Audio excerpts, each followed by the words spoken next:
واقعہ ہے ایک شرابی کا، اور اس شرابی کی زندگی میں ایک ایسا ٹرننگ پوائنٹ آیا جس نے اس کی زندگی کو بدل کر رکھ دیا اور کہاں پہنچا دیا۔ بہت امیزنگ اسٹوری ہے۔ ماجرا یہ تھا کہ وہ شرابی شراب کے نشے میں دھت کہیں جا رہا تھا، راستے میں ایک کاغذ پر نظر پڑی۔ ماشاءاللہ یہاں قرآن پڑھنے والے، پڑھانے والے، اپنی دکانوں پر بھی ماشاءاللہ مدرسہ لگانے والے موجود ہیں، تو آج قرآن پاک کی صرف ایک آیت کی فضیلت کی میں نے بات کرنی ہے۔ پورے قرآن کی شان تو نرالی ہے، ایک آیت میں کیا کچھ ہے اس سے اندازہ ہوگا کہ پھر رب کے کلام میں کتنی عظمتیں ہیں۔ تو وہ جو شراب کے نشے میں دھت جا رہے تھے، انہوں نے دیکھا کہ ایک کاغذ کا ٹکڑا پڑا ہے اور اس پر بسم اللہ الرحمن الرحیم لکھا ہوا ہے۔ اب اس کو خیال آیا کہ میرے رب کا نام زمین پر، ادب کا خیال آیا، عزت کا خیال آیا کہ یہ نہیں ہونا چاہیے۔ حالانکہ وہ غلط کام کر رہے تھے، شراب میں تھے، مگر عطر خریدا، اس کاغذ کے ٹکڑے کو صاف کیا، اسے عطر لگایا اور بلند جگہ پر رکھا۔ اس کے بعد وہ اپنے کام میں مگن ہو گئے۔ اسی رات ایک بزرگ کو خواب میں زیارت ہوئی کہ جاؤ میرے اس بندے کو جا کر کہو کہ تم نے میرے نام کو پاک اور صاف جگہ پر رکھا، بلند جگہ پر رکھا، ہم تمہارے نام کو بھی بلند کریں گے۔ اب بزرگ اس بندے کو جانتے تھے، وہ تو شرابی ہے، شرابی کے لیے یہ پیغام کیسے ہو سکتا ہے؟ تو کہتے لگتا ہے خواب میں کوئی غلط فہمی ہوئی، دوبارہ سو گئے، دوبارہ سوئے تو پھر دوسری بار یہی پیغام، پھر سوچا نہیں اس بندے کے لیے پیغام نہیں ہو سکتا، تیسری بار خواب میں یہی پیغام دیا گیا۔ اب وہ بزرگ تلاش کرنے نکلے کہ وہ کدھر ہے شراب پینے والا۔ ڈھونڈتے ڈھونڈتے جب پتہ چلا اس وقت بھی وہ شراب کی محفل میں ہی بیٹھے ہوئے تھے۔ آواز دی کہ باہر آئیے، وہ تو شراب کے نشے میں مست، تو کسی کو بھیجا کہ جاؤ کہو تمہارے لیے پیغام آیا ہے۔ کہ میرے لیے کون پیغام لایا ہے؟ بہرحال پوچھو کس کا پیغام لائے ہو؟ جو بزرگ شراب خانے کے باہر کھڑے تھے نا، کہ اندر جا کر اسے بتا دو اللہ کا پیغام لایا۔ اب جب یہ سننا تھا تو جھرجھری سی آ گئی، کھڑے ہوئے باہر آئے، اور جب یہ بات بزرگ نے بتائی کہ مجھے تو نہیں پتا تم نے کیا کیا ہے، 3 بار خواب میں مجھے یہ کہا گیا ہے کہ تمہیں بتا دوں، تم نے رب کے نام کو جو تعظیم کی ہے، بسم اللہ الرحمن الرحیم کو معطر کیا، اسے بلند جگہ پر رکھا ہے، مجھے یہ پیغام ملا ہے کہ تمہیں بھی تمہارے نام کو بلندی دی جائے گی، تمہیں عزت اور مرتبہ دیا جائے گا۔ جب یہ سنا کہ میں شراب کے نشے میں دھت اور میرا رب مجھ پہ اتنا مہربان، اس بندے نے توبہ کی، اللہ سے معافی مانگی اور عبادتوں میں لگ گئے۔ اے میرے پیارے اسلامی بھائیوں، یہ انقلاب جو شراب کے نشے میں دھت شخصیت کو اللہ کا ولی بنا گیا، یہ کون تھے؟ یہ کوئی اور نہیں، حضرت بشر حافی رحمۃ اللہ تعالی علیہ تھے۔ یہ زمانے کے ولی بنے۔ حافی کہتے ہیں ننگے پیر رہنے والے کو۔ آپ معرفت الہی اور اللہ کی یاد میں اتنے گم رہنے لگے کہ آپ چپل ہی نہیں پہنتے تھے۔ اور کتابوں میں لکھا کہ جب تک حضرت بشر حافی اس شہر میں رہے، کوئی بھی چوپایا جو ہے نا راستے میں گندگی نہیں کرتا تھا، اس ادب کے ساتھ کہ کہیں بشر حافی کے پیر گندے نہ ہو جائیں۔ اور کتابوں میں آتا ہے کہ ایک بار کسی نے دیکھا کہ چوپائے نے گندگی کر دی ہے، تو اس کے مالک نے سمجھ لیا کہ ہو نہ ہو بشر حافی کا انتقال ہو گیا ہے۔ اور جب معلوم کیا گیا تو ایسا ہی تھا کہ جب وہ زمانے سے وہ دنیا سے چلے گئے، پھر چوپایوں نے راستے کے اندر گندگی کرنا شروع کی۔ یعنی جو اللہ کا ادب کرتا ہے، اللہ کے نام کی تعظیم کرتا ہے، اللہ کی مخلوق جو ہے وہ اس کی تعظیم کرنے لگ جاتی ہے۔ سبحان اللہ۔ تو اے میرے پیارے اسلامی بھائیوں، ادب جو ہے نا وہ بڑی کمال کی شے ہے۔ داتا حضور کی کشف المحجوب پڑھیں تو اس شاندار انداز سے آپ ادب کا درس دیتے ہیں۔ اور یاد رکھیے اسلام میں ادب کا جو ہے نا بہت زیادہ درس ہے۔ آپ سنیے گا، کشف المحجوب شریف کا ایک باب ہے جس کا نام ہے کشف حجاب، یعنی آداب کا بیان۔ اس باب میں داتا گنج بخش علی حجویری رحمۃ اللہ تعالی علیہ نے بنیادی طور پر 3 چیزیں ذکر فرمائی۔ نمبر 1 ادب کسے کہتے ہیں، نمبر 2 ادب کی قسمیں کتنی ہیں، اس کی کیٹیگریز کیا کیا ہیں، اور نمبر 3 مختلف آداب زندگی اس میں بیان کیے گئے۔ اور سبحان اللہ، داتا گنج بخش جو ہے ادب کی اہمیت بیان کرتے ہوئے فرماتے ہیں کہ ہر شخص کے لیے اس کے مقام کے مطابق علیحدہ آداب ہیں۔ مروت، سنت اور عزت کی حفاظت ادب ہی کے ذریعے ہوتی ہے۔ اور پھر آپ نے قرآن پاک کی آیت جو ہمیں درس دیتی ہے، آپ نے وہاں پر تحریر فرمائی، سبحان اللہ۔ اللہ قرآن میں کیا فرماتا ہے؟ یا ایھا الذین آمنوا قوا انفسکم واہلیکم نارا وقودها الناس والحجارہ۔ اللہ قرآن میں فرماتا ہے، اے ایمان والو، اپنی جانوں اور اپنے گھر والوں کو اس آگ سے بچاؤ جس کے ایندھن آدمی اور پتھر ہیں۔ اب بچانے کا طریقہ کیا ہے؟ صحابی رسول سلطان المفسرین حضرت عبداللہ ابن عباس رضی اللہ تعالیٰ عنہ اس آیت کریمہ کی تفسیر میں فرماتے ہیں، ای فقہوہم وادبوہم، یعنی اے ایمان والو، تم پر لازم ہے کہ خود کو بھی اور اپنے اہل خانہ یعنی اپنی فیملی کو بھی جہنم کی آگ سے بچاؤ۔ مگر یہ ہوگا کیسے؟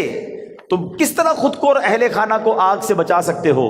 اس کا طریقہ یہ ہے، فقہوہم، خود بھی علم دین سیکھو، دین کی علم حاصل کرو، اپنی فیملی کو، اپنے بچوں کو بھی دین کی سمجھ عطا کرو۔ ادبوہم، خود بھی ادب یعنی مینر سیکھو اور اپنی فیملی کو، اپنے بچوں کو بھی آداب سکھاؤ، اور یہ ہے طریقہ جہنم کی آگ سے بچنے کا۔ تو پتہ چلا کہ ادب کا کتنا بڑا مقام ہے۔ مسلمانوں کی پیاری امی جان حضرت عائشہ صدیقہ طیبہ طاہرہ رضی اللہ تعالی عنہا سے روایت ہے، اللہ پاک کے آخری نبی مکی بدنی رسول ہاشمی صلی اللہ تعالی علیہ وسلم نے فرمایا، بچے کا اپنے باپ پر حق ہے کہ وہ اس کا اچھا نام رکھے اور اچھے آداب سکھائے۔ بادب بانصیب، ہمیشہ یاد رکھیں، بادب بانصیب اور بے ادب بد نصیب۔ اور مفسرین کرام سبحان اللہ ہماری تربیت فرماتے ہیں کہ اللہ پاک نے حضرت موسیٰ علیہ السلام جب کوہ طور پر آئے تھے، حاضر ہوئے تھے، تو کیا فرمایا؟ اللہ نے قرآن میں حضرت موسیٰ سے کیا فرمایا؟ بے شک میں تیرا رب ہوں، تو اپنے جوتے اتار ڈال، بے شک تو پاک جنگل طوا میں ہے۔ اس کی تفسیر میں مفسرین نے لکھا کہ اللہ پاک نے جو حضرت موسیٰ علیہ السلام کو جوتے اتارنے کا حکم دیا، اس کی وجہ یہ تھی کہ بادشاہوں کے دربار میں جوتے اتار کر حاضر ہونا یہ ادب کا انداز ہے، اور خدا تو احکم الحاکمین ہے۔ تو حضرت موسیٰ اللہ کی بارگاہ میں وادی طوا میں جا رہے ہیں، لہٰذا حکم ہوا کہ اے موسیٰ، اپنے رب کریم اور اس بابرکت وادی کے ادب میں نالین شریف اتار دیجئے۔ تو پتہ چلا ادب کا درس اللہ کریم کی طرف سے قرآن پاک میں جا بجا موجود ہے۔ اور سنیے، حضرت جلال بصری رحمۃ اللہ تعالی علیہ فرماتے ہیں، ایمان کا تقاضا یہ ہے کہ بندہ شریعت پر عمل کرے، لہذا جو شریعت نہیں جانتا وہ کامل ایمان والا نہیں، اور شریعت ادب سکھاتی ہے، تو جو ادب نہیں جانتا اس کا ایمان کامل نہیں۔ سیدی اعلیٰ حضرت امام عشق و محبت کیا فرماتے ہیں؟ لا دین لمن لا ادب لا۔ اعلیٰ حضرت کہتے ہیں اس کا دین ہی نہیں ہے جس میں ادب نہیں ہے۔ تو یاد رکھیے، با ادب با نصیب، بے ادب بد نصیب۔ اچھا، پھر پرابلم یہ ہے، ادب جو ہے نا وہ صحبت سے بھی آتا ہے۔ با ادب لوگوں کے ساتھ آپ بیٹھیں، آپ کو ان کو بزرگوں میں ادب کرنا نظر آئے گا، اولیاء کی ادب کی بات کریں گے، جب صحابہ اور اہل بیت کی بات کریں گے تو زبان سے بڑے ادب والے الفاظ نکلیں گے۔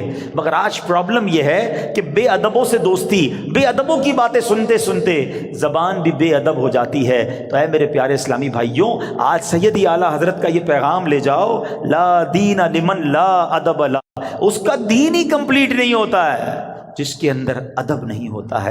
اور یہی درس داتا حضور داتا گنج بخش علی حجویری رحمۃ اللہ تعالی علیہ کا ہے۔ ہم سب نے یہ نیت کرنی ہے کہ ہمیں صحبت بھی اختیار کرنی ہے، ماحول بھی اختیار کرنا ہے، دوستی بھی کرنی ہے، تو ادب والوں کے ساتھ کرنی ہے، عشق والوں کے ساتھ کرنی ہے، جو اولیاء کا ادب کریں، جو صحابہ کا ادب کریں، جو اہل بیت کا ادب کریں، جو انبیاء کا ادب کریں، اور جو ہمارے آقا جناب رسول اللہ صلی اللہ تعالی علیہ وسلم کا دل و جان سے ادب کریں۔ تو بہرحال اس ایک واقعے میں جہاں ادب کا درس ملا، حضرت بشر حافی کو مقام کیسے مل گیا؟ بظاہر کون سی نماز تھی، کون سا سجدہ تھا، کون سا صدقہ تھا؟ ادب نے زمانے کا ولی بنا دیا۔ اور بے ادبی جو ہے نا وہ بندے کو تخت سے تختے پر لے آتی ہے، سب برباد ہو جاتا ہے۔ ابلیس شیطان عبادت گزار تھا نا، معلم الملکوت تھا، فرشتوں کا استاد تھا، جنت کا خزانچی تھا، بے ادبی کی نا، حضرت آدم علیہ السلام کو سجدہ نہیں کیا، بلکہ بڑے جس کو کہنا کہ تکبرانہ انداز میں کہا کہ میں کیوں سجدہ کروں، انا خیر من، اے اللہ میں اس سے بہتر ہوں۔ خلقتنی من نار وخلقتہ من طین، تو نے مجھے نار سے، آگ سے بنایا، ان کو مٹی سے بنایا ہے۔ بے ادبی، ایک بے ادبی نے عزازیل کو، فرشتوں کے استاد کو ابلیس بنا دیا، مردود قرار دے دیا گیا۔ آج میں اور آپ سوچیں کہ اگر ہماری زبان میں ادب نہیں ہے، ہمارے انداز میں ادب نہیں ہے، تو ہم کہیں مارے نہ جائیں۔ اور ادب کی تعلیم ہمیں اپنے بچوں کو دینی ہے، اپنی فیملی کو دینی ہے۔ تو ایک پہلا درس آج کے بیان سے ادب کا لے کے جانا ہے۔ اور سبحان اللہ، اے اہل سنت والو، تمہیں مبارک ہو، تمہیں کمال کا مسلک اور کمال کی کہتے ہیں نا منہج ملا ہے، خوبصورت راستہ ملا ہے، دین کا کیا خوبصورت حصہ ملا ہے کہ جب بھی آپ عاشقان اہل بیت سے، اہل سنت والوں سے ملتے ہیں نا، سبحان اللہ، وہ صحابہ سے بھی پیار کرتے نظر آئیں گے، وہ اہل بیت سے بھی پیار کرتے نظر آئیں گے، وہ اولیاء سے بھی محبت کی بات کریں گے۔ کچھ لوگ کسی کے پاس جاؤ صحابہ کی بات کرتے ہیں، اہل بیت کی بات نہیں کرتے، کچھ اہل بیت کی بات کریں تو صحابہ کی بات نہیں کرتے۔ اہل سنت والوں، تمہارا بیڑا پار ہے، اور کیوں نہ ان ہستیوں سے ہم پیار کریں، کیونکہ یہ راستہ تو نبی پاک نے ہمیں دکھایا ہے۔ سبحان اللہ، میرے آقا نبی پاک علیہ الصلوۃ والسلام اپنے صحابہ کے بارے میں کیا فرماتے ہیں؟ فرماتے اصحابی کالنجوم فبأیہم اقتدیتم اہتدیتم، میرے صحابہ ستاروں کی مانند ہیں، لائک اسٹارز، کسی کی بھی پیروی کر لو تم ہدایت پا جاؤ گے۔ صحابہ کو ستارے کہا، اور سبحان اللہ اپنی آل کو کیا فرمایا؟ ایک حدیث کا مضمون ہے، میرے آقا فرماتے میری آل میری امت کے لیے کشتی نوح کی مانند ہے، جو اس میں سوار ہو گیا اس کا بیڑا پار لگ جائے گا۔ تو یہ تو دونوں ہمارے لیے ضروری ہے نا، ہماری دونوں آنکھیں ہیں، صحابہ بھی دل و جان سے ہمیں پیار ہے، اہل بیت پہ جان قربان ہے۔ تو سبحان اللہ، بریلی کے تاجدار امام عشق و محبت نے اہل سنت کا یہ عقیدہ کس شان سے اور کس پیارے انداز میں بیان کیا، اور ان دونوں حدیثوں کا عطر عطا کر دیا۔ دیکھیں آج جو پڑھے لکھے لوگ بیٹھے ہیں، آج کل تو کمپاس وغیرہ آ گئے اور اس سے پانی کے جہاز راستہ ڈھونڈ لیتے ہیں، مگر ایک زمانہ ایسا تھا کہ کشتی چلانے والے ستاروں سے راستہ ڈھونڈتے تھے۔ تو دو چیزیں چاہیے ہوتی تھیں سفر کمپلیٹ کرنے کے لیے، اچھی کشتی اور ستارے۔ سبحان اللہ، اب دیکھو بریلی کے تاجدار کیا کہتے ہیں، فرماتے ہیں اہل سنت کا ہے بیڑا پار، اصحاب حضور نجم ہے اور ناؤ ہے عطرت رسول اللہ کی۔ نجم کہتے ستاروں کو، ہمارے تو ستارے صحابہ ہیں اور ہماری کشتی اہل بیت ہیں، تو پھر بیڑے نے پار ہی لگنا ہے نا انشاءاللہ۔ تو سبحان اللہ، ہر صحابی نبی، تو ادب، سب کا ادب، اولیاء کا ادب، بلکہ اولیاء کا، صحابہ کا، اہل بیت کا تو اپنی جگہ کرنا ہی کرنا ہے۔ ہمیں نارمل مسلمانوں سے بھی ادب سے بات کرنی ہے، ہمیں کیوں کسی کو ذلیل کرنا ہے، کیوں کسی سے لڑائی کرنی ہے، کیوں کسی کو طنز کرنا ہے۔ ایک بات یاد رکھیے گا، اللہ کریم نے اپنے اولیاء کو اپنے بندوں میں چھپا کر رکھا ہے۔ ہمیں نہیں پتا کون اللہ کا ولی ہو سکتا ہے، یہاں کوئی رب کے ایک نہیں ایک سے زیادہ ولی بیٹھے ہو۔ اچھا علماء یہ بھی بتاتے ہیں کہ اس بندے کو بھی نہیں پتا ہوتا کہ وہ ولایت کی منزل میں پہنچ چکا ہے، اللہ جس سے چاہے اپنا ولی بنا لے۔ تو اب ہم اللہ کے کسی ولی سے لڑ رہے ہیں، اس کو ڈانٹ رہے ہیں، اس کو جھڑک رہے ہیں، اس کو ذلیل کر رہے ہیں کیونکہ میرا ملازم ہے، کیونکہ وہ غریب ہے، اس لیے نہیں۔ اگر وہ رب کا ولی ہے، ویسے تو عام مومن کو بھی تنگ نہیں کر سکتے، لیکن ولایت کی بات دیکھیں، جتنا چھوٹا سا میرا مطالعہ ہے، علماء بھی بیٹھے ہیں، اب تک جو میں نے پڑھا ہے، دو ہی باتوں میں نے یہ پڑھا ہے کہ جہاں اللہ سے جنگ کرنے کی بات کی گئی ہے، اور یہ کتنی خطرناک بات ہے۔ نمبر ایک، سود کا کام کرنے والا۔ اے میرے تاجران بھائیوں، کبھی بھی سود نہ لینا نہ دینا، سود کا کاروبار مت کرنا، اس کے قریب مت جانا، کیونکہ اس کے بارے میں نبی پاک نے جو فرمایا، حدیث پاک کا مضمون ہے، وہ ایسا ہے جیسا اس نے رب سے جنگ کیا۔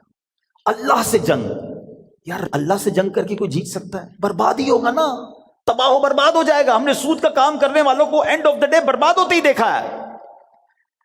اور جو دوسری روایت نظروں سے گزری ہے نا، فرمایا جس نے اللہ کے ولی سے دشمنی کی، وہ ایسا ہے جیسے اس نے رب سے جنگ کا اعلان کر دیا، یا اللہ اس سے اعلان جنگ فرماتا ہے۔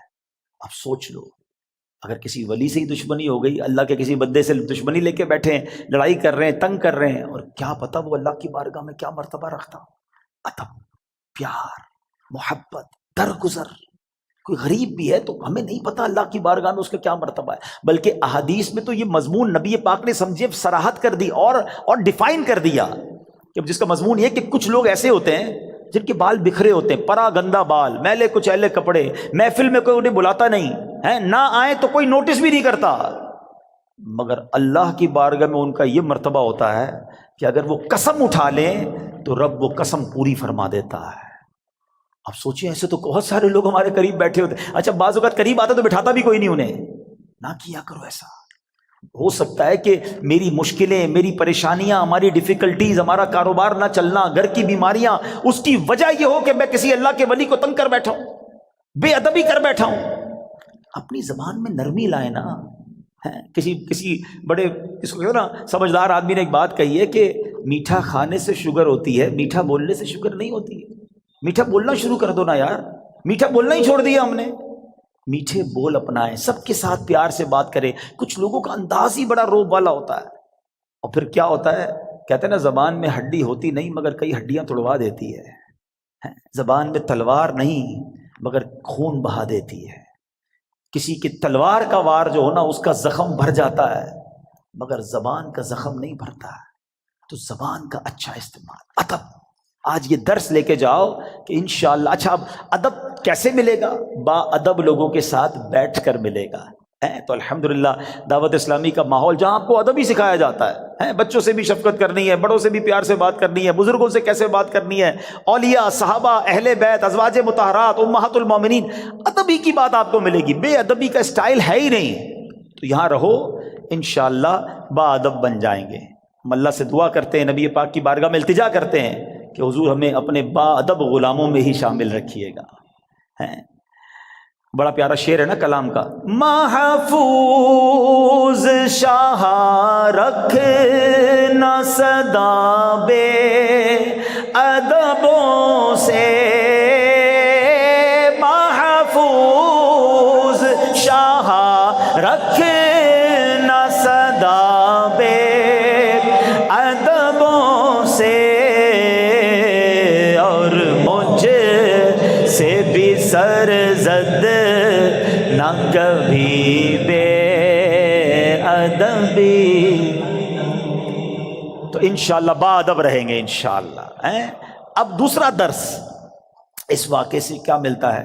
سبحان اللہ، بسم اللہ الرحمن الرحیم۔ ایک آیت، اس کا کمال ہی اور ہے، اس کے راز ہی اور ہیں، اس کے اسرار ہی اور ہیں۔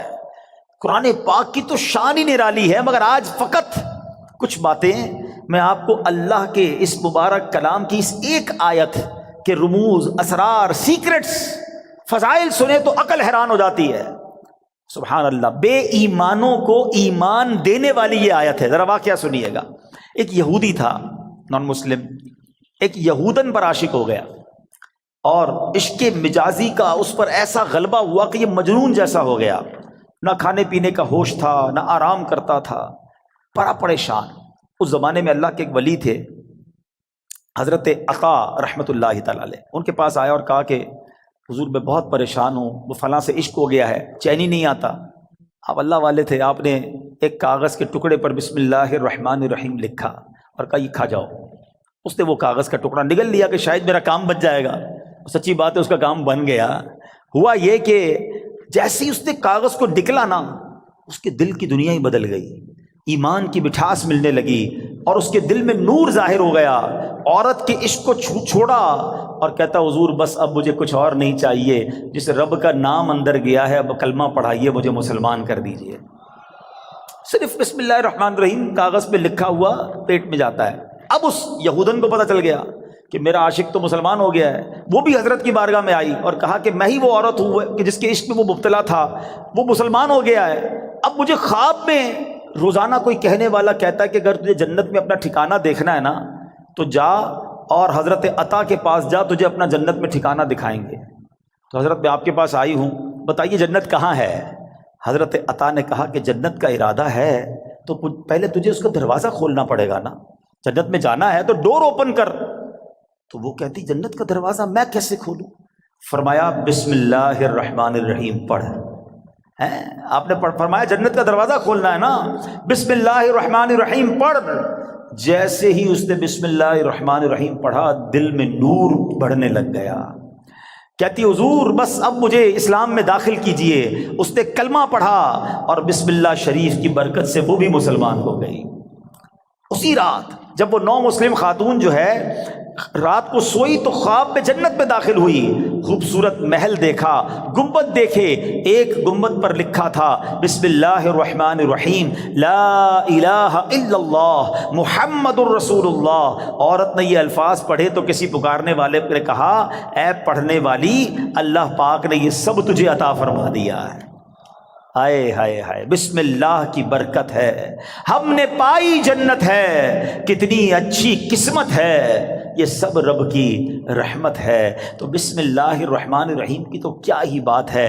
پیارے اسلامی بھائیوں, ایک پوری آیت, یہ یاد رہے, شاید بہت سارے لوگوں کو پتہ نہیں ہوتا کہ دو صورتوں کے درمیان فاصلے کے لیے بسم اللہ الرحمن الرحیم کو اتارا گیا. اور یہ آیت قرآن پاک میں ایک جگہ قرآن کا حصہ بھی ہے, پارہ 19 سورہ نمل, اور یہ آیت کا حصہ ہے. اور اس کے معنی کیا ہیں؟ اللہ کے نام سے ہے جو نہایت مہربان رحم والا.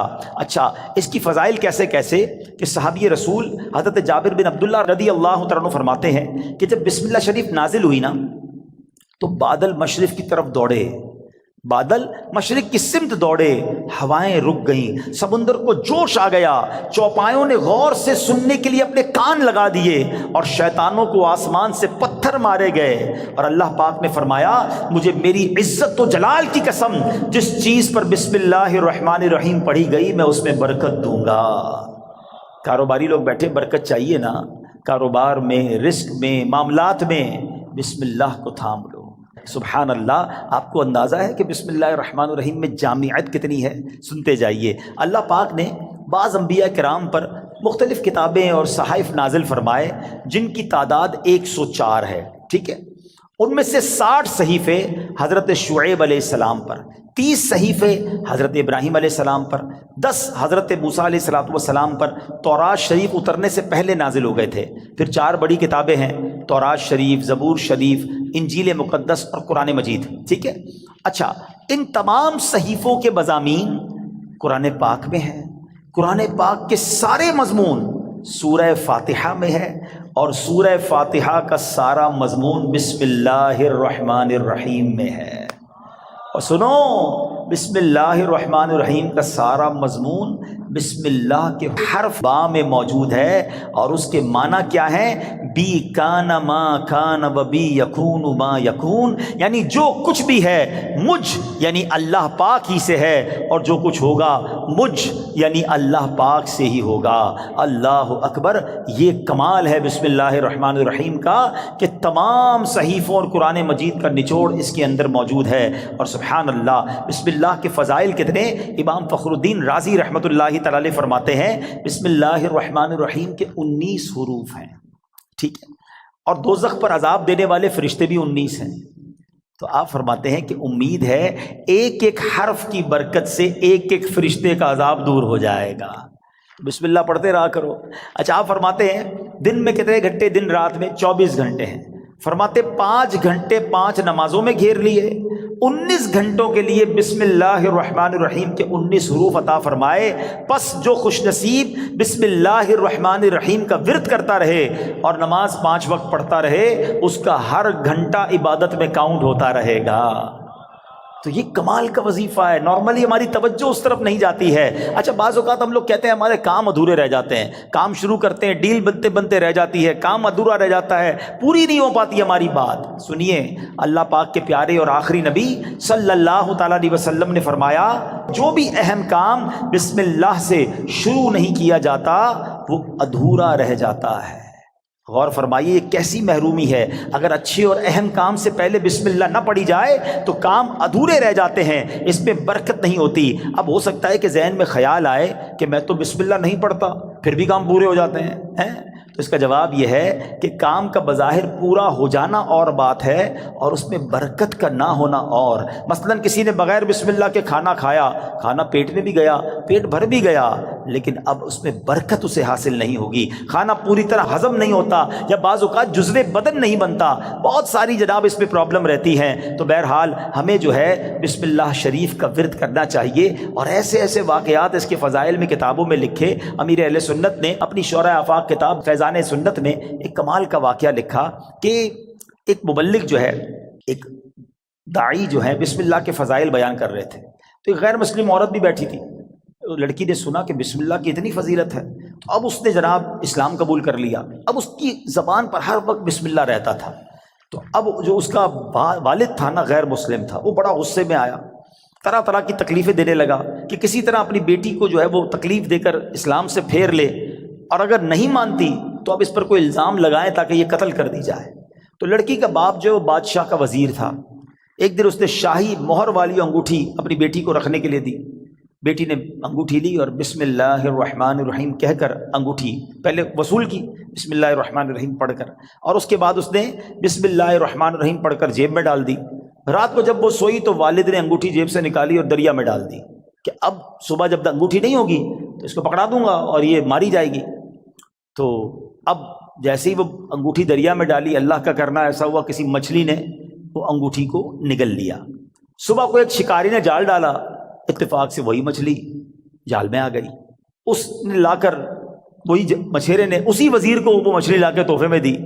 وہ وزیر جو ہے اپنی بیٹی کو مچھلی دیتا ہے کہ بیٹی اس کو پکاؤ، تو بیٹی نے بسم اللہ الرحمن الرحیم پڑھ کر جو ہے وہ مچھلی کو کھولا، اس کو چاک کیا، اندر وہی انگوٹھی موجود تھی۔ پھر بسم اللہ پڑھی اور انگوٹھی اپنے پاس رکھ لی۔ والد صاحب نے ناشتے کے بعد کہا بیٹی وہ انگوٹھی کدھر ہے؟ بسم اللہ پڑھ کر وہ انگوٹھی واپس کر دی کہ یہ انگوٹھی واپس آ گئی۔ اللہ اکبر! اب باپ حیران کہ یہ کیسے ہوا؟ تو اس نے کہا میں نے تو کوئی بھی کام جو بھی کیا اللہ کے نام سے شروع کرتی گئی، رب نے مشکل سے نکال دیا۔ ہمارا پرابلم یہی ہے، ہم بہت ساری فضول باتیں کرتے ہیں، اللہ کا ذکر نہیں کرتے، اللہ کا نام نہیں لیتے، اپنے ہر جائز کام سے پہلے بس عادت بنا لو بسم اللہ الرحمن الرحیم، بسم اللہ الرحمن الرحیم، پھر آپ اس کی انشاءاللہ برکتیں دیکھیں گے۔ سبحان اللہ! یہ جو ہم کھانا کھاتے ہیں نا، اس کے بارے میں آتا ہے کہ کھانے سے پہلے پیارے آقا علیہ الصلوۃ والسلام فرماتے ہیں کہ جس کھانے پر بسم اللہ نہ پڑھی جائے وہ کھانا شیطان کے لیے حلال ہو جاتا ہے، یعنی بسم اللہ نہ پڑھنے کی صورت میں شیطان اس کھانے میں شریک ہو جاتا ہے۔ ایک بار کیا ہوا کہ حضرت ابو ایوب انصاری فرماتے ہیں کہ ہم نبی پاک کے ساتھ حاضر تھے، کھانا پیش کیا گیا، ابتدا میں بڑی برکت ہو رہی تھی کھانے میں، اور تھوڑی دیر ہوئی تو بڑی بے برکتی شروع ہو گئی۔ تو ہم نے عرض کی یا رسول اللہ صلی اللہ تعالیٰ علیہ وسلم ایسا کیوں ہوا؟ تو نبی پاک علیہ الصلوۃ والسلام نے فرمایا ہم سب نے کھانا کھاتے وقت بسم اللہ پڑھی تھی، مگر ایک شخص تھوڑی دیر کے بعد آیا اور بغیر بسم اللہ پڑھے کھانے میں شامل ہو گیا، اس کے ساتھ شیطان نے بھی کھانا کھانا شروع کر دیا۔ تو کھانے کی بے برکتی بھی بغیر بسم اللہ کے ہوتی ہے۔ اچھا، پھر بی بی عائشہ صدیقہ فرماتی ہیں کہ جب کوئی شخص کھانا کھائے تو اللہ پاک کا نام لے، یعنی بسم اللہ پڑھے، اور اگر نہیں پڑھ سکا، شروع میں پڑھنا بھول گیا، تو پھر یوں کہے بسم اللہ اولہ و آخرہ، تو انشاءاللہ اس کی برکت سے وہ جو بے برکتی والا معاملہ ہے وہ بھی دور ہو جائے گا۔ اچھا، اب وہی والی بات کہ حفاظت کیسے ہوتی ہے بسم اللہ سے۔ ایک مرتبہ صحابی رسول حضرت خالد بن ولید رضی اللہ تعالیٰ عنہ، کچھ مجوسی آئے آتش پرست، کہا ہمیں ایسی کوئی نشانی بتائیں، اگر آپ اسلام سچا مذہب ہے تو کوئی ایسی نشانی بتائیں کہ ہم اسلام کی حقانیت کو مان لیں۔ حضرت خالد بن ولید نے زہر قاتل منگوایا اور بسم اللہ الرحمن الرحیم پڑھ کر اسے پی لیا۔ بسم اللہ کی برکت سے آپ پر اس زہر نے اثر نہیں کیا۔ یہ منظر دیکھ کر وہ آگ کی پوجا کرنے والے پکار اٹھے کہ سبحان اللہ، دین اسلام حق ہے۔ اللہ اکبر! وہ یقین تھا نا، اللہ کے ولی صحابی رسول ہیں، بسم اللہ پڑھ کر زہر پی لیا کہ اللہ کے نام سے پی رہا ہوں تو رب حفاظت کرے گا۔ وہ توکل کا لیول تھا کہ زہر نے اثر نہیں کیا۔ تو اے میرے پیارے اسلامی بھائیوں، یہ شان ہے بسم اللہ کی۔ اچھا، صرف کھانے پینے سے پہلے نہیں، ہر کام سے پہلے بسم اللہ پڑھیں۔ اب آپ وضو کر رہے ہیں نا، دیکھیں کتنے ثواب ملٹیپلائی ہو جاتا ہے۔ حضرت ابو ہریرہ رضی اللہ تعالیٰ عنہ راوی ہیں، اور نبی پاک صلی اللہ تعالیٰ علیہ وسلم نے فرمایا اے ابو ہریرہ، جب تم وضو کرو تو بسم اللہ والحمدللہ پڑھ لیا کرو۔ جب تک تمہارا وضو باقی رہے گا اس وقت تک فرشتے تمہارے نامہ اعمال میں نیکیاں لکھتے رہیں گے۔ ہم تو وضو کرتے نماز پڑھ لیتے، لیکن جتنی دیر وضو رہے گا پڑھنا کیا ہے؟ ذرا دوہرا بھی لے میرے ساتھ، بسم اللہ والحمد للہ، بسم اللہ والحمد للہ، بسم اللہ والحمد للہ۔ اچھا، تفسیر نعیمی میں ایک اور جگہ کہاں بسم اللہ پڑھنا ہے، کہتے جو شخص کسی جانور پر سوار ہوتے وقت بسم اللہ اور الحمدللہ پڑھ لے تو اس جانور کے ہر قدم پر اس سوار کے حق میں ایک نیکی لکھی جاتی رہے گی۔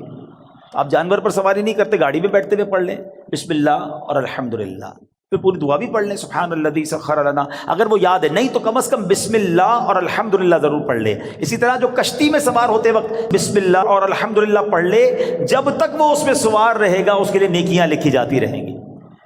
ثواب کا میٹر ہے مگر ہم پڑھتے نہیں ہیں۔ اگر یہی ہمیں کوئی کہے کہ جناب آپ اپنی گاڑی میں بیٹھے اور بسم اللہ اور الحمدللہ پڑھ لیں، آپ آج کا پیٹرول فری ہو جائے گا، تو بندہ پھر بغیر بسم اللہ الحمدللہ پڑھے گا تو کبھی بھی نہیں بیٹھے گا۔ وہ چاہیے دنیا کا نفع بتاؤ مولوی صاحب، میں آپ کو آخرت کا نفع، نیکیوں کا نفع، ہر قدم پر ثواب کی آپ کو بشارتیں سنا رہا ہوں، تو پلیز اس وظیفے کو تھام لیجئے۔ اور ایک اور بات، اپنے بچوں کو بھی بسم اللہ کی عادت ڈالیں، یہ اللہ کو اتنا پسند ہے۔ آئے ہائے، ذرا واقعہ سنیے گا۔ حضرت عیسیٰ علیہ السلام جو ہے ایک قبر کے پاس سے گزرے، آپ اللہ کے نبی تھے، اللہ نے ایسی نگاہ دی تھی کہ آپ نے دیکھ لیا کہ قبر میں عذاب ہو رہا ہے۔ کچھ عرصے کے بعد آپ پھر وہاں سے گزرے تو قبر میں جو ہے وہ نور کی کرنیں ہیں، عذاب دور ہو گیا۔ تو آپ نے اللہ کی بارگاہ میں عرض کی کہ مولا، یہ پہلے عذاب اور اب اس کی قبر میں عذاب دور ہو گیا، نور برس رہا ہے، اس کا راز کیا ہے، سیکرٹ کیا ہے؟ سنو ذرا، اے وہ خوش نصیبوں جو اپنے بچوں کو قرآن پڑھاتے ہو، اے وہ خوش نصیبوں جن کے بچے حافظ بن رہے ہیں، اے وہ اسلامی بھائیوں تمہیں مبارک ہو جو بچے کو دین سکھاتے ہو۔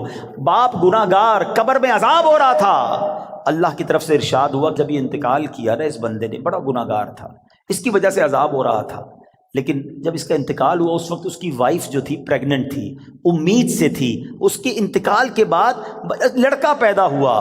کچھ عرصے کے بعد یہ لڑکا اتنا بڑا ہو گیا کہ اس کی ماں نے اسے مدرسے بھیجا، مکتب بھیجا، استاد نے بچے کو بسم اللہ پڑھائی۔ اے موسیٰ، مجھے حیا آئی، مجھے شرم آئی کہ میں اس شخص کو زمین کے اندر عذاب دوں جس کا بچہ زمین کے اوپر مجھے رحمان اور رحیم کے نام سے پکار رہا ہے۔ ہائے ہائے ہائے، میرا بچہ قرآن پڑھے اور میری قبر میں رحمتوں کی برسات ہو جائے، اور مجھے کیا چاہیے؟ خدا را اپنے بچوں کو قرآن پڑھاؤ۔ ہم لوگ آج لگ گئے، دوڑ میں لگ گئے، جناب فلاں یونیورسٹی، فلاں کالج، فلاں ڈگری، فلاں پی ایچ ڈی، فلاں software. We are not against, ہم دعوت اسلامی والے دنیا کی پڑھائی کے خلاف نہیں ہیں، لیکن دنیا کے پیچھے اتنا تو مت بھاگو نا کہ ہم اپنے دین کو ہی بھول جائیں، ہمارے بچوں کو قرآن ہی نہ آئے، ہمارے بچے حدیث ہی نہ جانے، ادب ہی نہ جانے۔ آج جناب بہت زیادہ ہم آگے دنیا کی طرف چلے گئے۔ میں 2-3 ایگزامپل دیتا ہوں، اگر آپ کو لگتا ہے ایسا نہیں ہے تو کبھی گھر میں ڈنر پر بیٹھے ہوں، بچے ساتھ ہوں، فیملی ساتھ ہوں، ایک چھوٹا سا ٹیسٹ لو نا اپنے بچوں اور فیملی کا۔ چلو بچوں آج ایک چھوٹا سا ایک ٹیسٹ لیتے ہیں، وہ انٹرسٹ بھی لیں گے، بیٹا جاؤ کاپی پینسل لے کر آ جاؤ، ٹھیک ہے؟ ان کو کہیں بیٹا پہلے صفحے پہ لکھو کہ تمہیں کتنے کرکٹرز کے نام یاد ہیں۔ تو ہو سکتا ہے کسی کا بیٹا یہ بھی کہے کہ ابا جان صرف نام لکھنے ہیں، آگے ریکارڈ بھی لکھنے ہیں، وہ بھی یاد ہوتے ہیں، ٹھیک ہے؟ اچھا بیٹا اگلے صفحے پہ لکھو کہ مزید کتنے اداکاروں کے نام یاد ہیں، معاذ اللہ، تو شاید 2-3 صفحے بھر دیے جائیں گے، گلوکاروں کے نام، سیاستدانوں کے نام، 4-5 صفحے بھر گئے ہوں گے۔ اب پوچھنا بتاؤ کتنے نبیوں کے نام یاد ہیں، کتنے صحابہ کے نام اگلے صفحے پہ لکھو، اس کے اگلے صفحے پہ بیٹا لکھو کتنے ولیوں کے نام یاد ہیں۔ یہ چھوٹا سا ٹیسٹ آپ کو بتا دے گا ہم کدھر جا رہے ہیں، ہمارے بچے کدھر جا رہے ہیں۔ ایک بات یاد رکھنا، میرا بیٹا میرے مرنے کے بعد گوگل، یاہو، فیس بک، واٹس ایپ، ٹویٹر، انسٹاگرام کھول کر ایصال ثواب نہیں کرے گا۔ اگر اسے قرآن پڑھنا آتا ہوگا تو وہ مجھے ایصال ثواب کرے گا۔ اپنے بچے کو قرآن سکھائیے، قرآن کی تعلیم دیجیے۔ اور پھر سبحان اللہ، کچھ لوگ کیا کرتے ہیں، اپنے بچوں کو دین سے دور کرتے ہیں، اور تھوڑے دنوں بعد جب بچہ جوان ہوتا ہے تو سر پکڑ کے رو رہے ہوتے ہیں کہ بچہ میرا ادب نہیں کر رہا، بچہ جناب بڑا عجیب عجیب باتیں کرنے لگ گیا۔ ہمارے پاس آتے لوگ، ہم پتہ غلطی کرتے ہیں۔ واللہ آپ اپنے بچے کو دین کے حوالے کر دو، جب وہ دین پڑھے گا تو دین اس بچے کو آپ کے حوالے کر دے گا. قرآن کہے گا ماں باپ کا ادب کرو، یعنی اف نہ کہنا. نبی پاک کی حدیث پڑھے گا تو وہاں سکھایا جائے گا کہ محبت سے اپنے ماں باپ کو دیکھو گے تو جنت کا ثواب ہے. ارے وہ اونچی آواز میں آپ سے بات نہیں کرے گا کہ ماں باپ ناراض ہو گئے، تو نبی پاک نے فرمایا جس کے ماں باپ راضی اس سے اس کا رب راضی، جس سے ماں باپ ناراض اس سے اس کا رب ناراض. تو پتہ یہ چلا بچہ دیندار بن گیا تو انشاءاللہ میرا بھی با ادب بن جائے گا، بچہ میرا بھی فرما بردار بن جائے گا. اگر میں نے اپنے بچے کو دین سے دور کیا تو کبھی وہ میرے ہی آگے کھڑا ہو جائے گا. دنیا میں ایک دستور سا بن گیا ہے، سب کے لیے نہیں کہتا مگر میجورٹی ایسا دیکھا گیا کہ جب بچہ دنیا میں ترقی کرتا ہے نا تو ماں باپ کو ڈر لگتا ہے کہ کہیں بچے کو برا نہ لگ جائے. بڑا افسر ہے، بڑا جناب نام والا ہے، بڑی ڈگری والا ہے، سب کے لیے نہیں کہہ رہا ہے. ماں باپ ڈرتے ہوئے بات کرتے ہیں کہ جناب برا نہ لگ جائے. اور جب بچہ دین میں بڑا ہو جاتا ہے نا، عالم بن جائے، مفتی بن جائے، تو اب اس عالم اور اس مفتی کو ڈر لگتا ہے کہ کہیں میرے ماں باپ ناراض نہ ہو جائے. یہ فرق سمجھو. تو اپنے بچے کو